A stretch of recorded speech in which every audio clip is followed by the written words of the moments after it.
Okay, today we're going to be looking at different types of rocks. This is below the dam. See if I can get it to where you guys don't get the glare. And there are several different types of designs in there. Okay. There are rocks that are stacked on top of each other, and they have tree branches growing through them. And then there are rocks that are in different forms. And then we have rocks that have water running through them, and they're stacked. That's what we're going to use for our river design. This is another set where there's a cave and several different cutoffs at the very top up here. You can see them.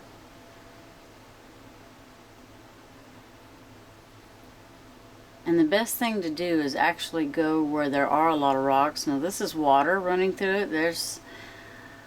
The dam has several different areas of where rock rolls flew through. This is over in Langley. Then you have these rocks that are around everywhere. These are gray granite rocks.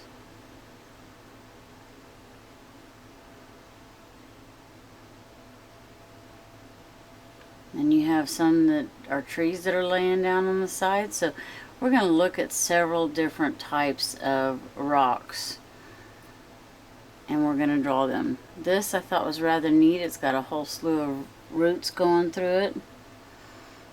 Okay, so what we're going to do is we're going to start with the stackable type rocks. I recommend that you find one that has a picture with which you can work off of. So if you want to work off of mine, that is fine too. So we're going to start with what we call a stack set. Okay, and they're kind of squared off. So you might find sections that are squared off like this. You might have a long piece that hangs down like this. Some that might be jagged and have a little bit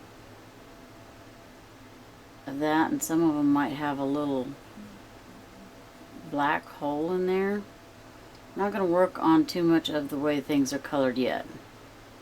So your first part is to actually get your rocks divided up into several different areas, segmented. So we'll call this one as if it's a cave in there. So we still see a little bit of a slit of a rock in there, and this is going to be dark. We might have an edge of a rock here. Okay, so we have maybe a big black. So this right here is what I do, is any area that I'm wanting pitch black, I will put an X on, and that makes it a little easier for me to stay focused on what I'm wanting. So there might be a few little tiny pebbles, a few little striations of different rocks.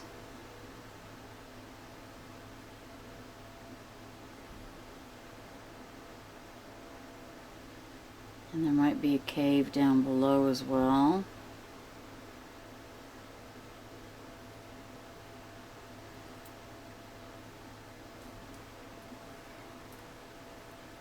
Okay, remember there are some rocks that actually get cut and they kind of turn into different sides. So we have a lot of vertical rocks, but every once in a while you'll find that you have vertical rocks. These are horizontal rocks. Very once in a while you see verticals. Now I'm going to make this look as if it actually has a step in there, and then it steps back some.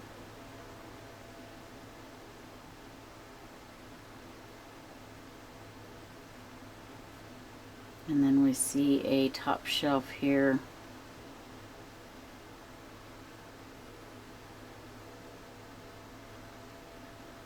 Okay, so now what we're going to do is this is going to cross into here. This is going into the cave. and we're seeing this all pitch black.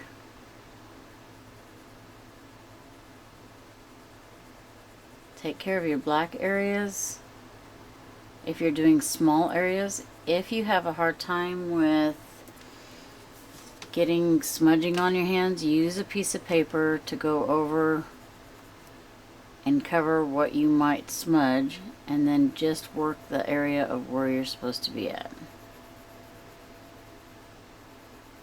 So the further back we go into our cave, the darker it's going to get. So we may not have this completely dark. And this is where this comes in handy, is you're smudging this to give it a little bit of an awakening here of just about how deep that might be. Okay, this area may be very dark as well.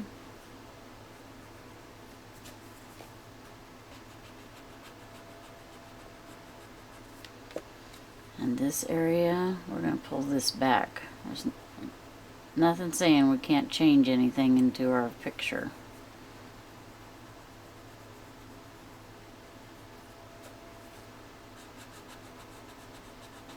Okay, generally sandstone are the ones that can get cut and make these really cool shapes and designs in theirs. And they can be cut into different stackable rocks. Now I'm going to say that this turns, and that's why I moved that way. So I'm going to pull this down here, and we're going to make it look like it's actually been stacked down in that area. And then we have a little bit of a boulder hanging over the top of all that.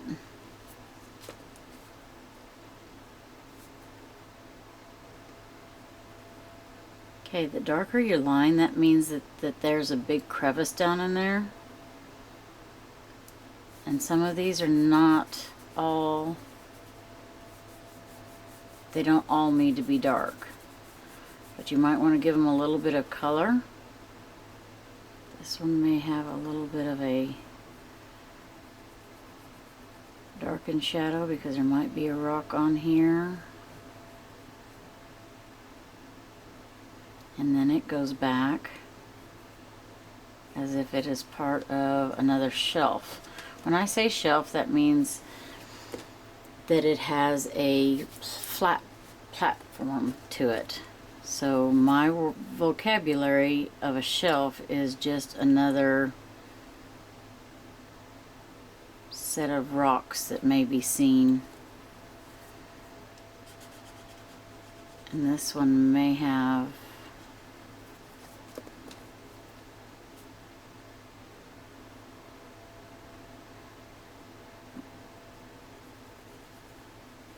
an area down in it. Okay, that one may be catching a lot of light, so we're going to go ahead and leave that, and then we're going to bend this just a little bit to make it look like there is a bend in the wood, bend in the rock, not the wood, sorry.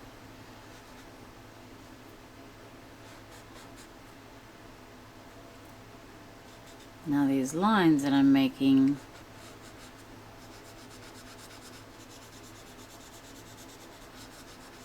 are helping us create the striations in our, if you notice I did a cross-hatching type image in here. Cross-hatching means you go take lines go in one direction and go on another.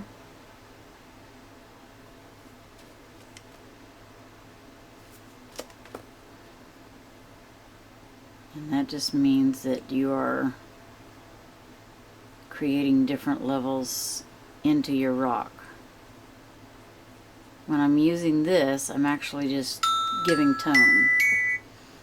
Okay, that is our time. So let's see what you can do with this type of rock. Make sure you do some research so you can figure out what you're wanting to put on your rock, what you're wanting to have.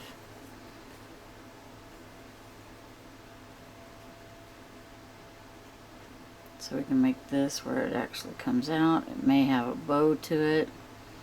This one may have a bow to it.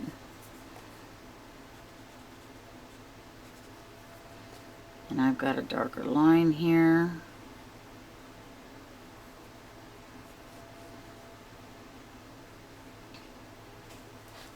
Okay, good luck.